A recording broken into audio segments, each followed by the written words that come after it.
যখন চারদিকে যুদ্ধের উত্তেজনা, প্রাণনাশের হুমকি আর সংঘাতের আবহ, তখন এক টুকরো সুর হয়ে উঠতে পারে শান্তির প্রতীক। এমনই এক ব্যতিক্রমী বার্তা দিয়ে আলোচনায় ইরানের সঙ্গীতশিল্পী আলী ঘামসারি।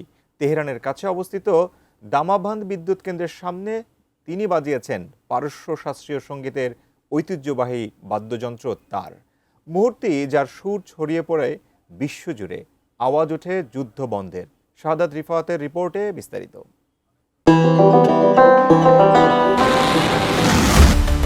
কোনো স্লোগান নয়, কোনো রাজনৈতিক বক্তব্য নয়, রক্তক্ষয়ী যুদ্ধের মধ্যে একটি চাটাই আর হাতে পারস্য শাস্ত্রীয় সঙ্গীতের ঐতিহ্যবাহী বাদ্যযন্ত্র তারের সুর তুলে বিশ্ববাসীর বিবেককে জাগ্রত করেছেন এই ইরানি সঙ্গীতশিল্পী। তার এক টুকরো এই সুরে মুগ্ধ হয়ে সবাই আওয়াজ তুলেছেন যুদ্ধ বন্ধেরও।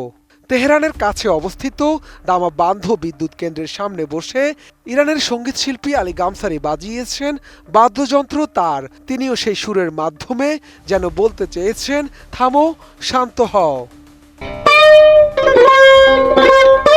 ভাইরাল ওই ভিডিওতে দেখা যায় শিল্প অবকাঠামোয় কঠোর পরিবেশের মাঝেও গামসারির সুর এক ধরনের কোমলতা ছড়িয়ে দিচ্ছে। এই দৃশ্য দ্রুতই সামাজিক যোগাযোগ মাধ্যমে ছড়িয়ে পড়ে এবং মুহূর্তে আলোচনার কেন্দ্রবিন্দুতে পরিণত হয়। বিশ্বজুড়ে অনেকেই তার ভিডিও শেয়ার করে যুদ্ধ থামাতে অনুরোধ জানিয়েছেন বিভিন্ন পক্ষগুলোকে। মার্কিন প্রেসিডেন্ট ডোনাল্ড ট্রাম্পকে ট্যাগ দিয়ে অনেকেই পোস্ট করেছেন। দামাবান্ধ বিদ্যুৎ কেন্দ্রটি তেহরানের একটি গুরুত্বপূর্ণ স্থাপনা। দেশটির বড় অংশের বিদ্যুৎ সরবরাহ করে এটি। সাম্প্রতিক সময়ে এই অবকাঠামোকে ঘিরে উত্তেজনা তৈরি হয়। সেই প্রেক্ষাপটে গামসারির এই পারফরমেন্সকে অনেকে শান্তির প্রতীক হিসেবে দেখছেন। এদিকে টানা পাল্টাপাল্টি হামলা ও সংঘাতের মধ্য দিয়ে চলা যুদ্ধ ৪০ দিন পর বন্ধ হয়েছে। ইসরায়েল যুক্তরাষ্ট্রের সঙ্গে যুদ্ধবিরতিতে সম্মত হয়েছে ইরান। পাকিস্তানের প্রধানমন্ত্রী শাহবাজ শরীফের মধ্যস্থতায় কার্যকর হয় এই যুদ্ধবিরতি।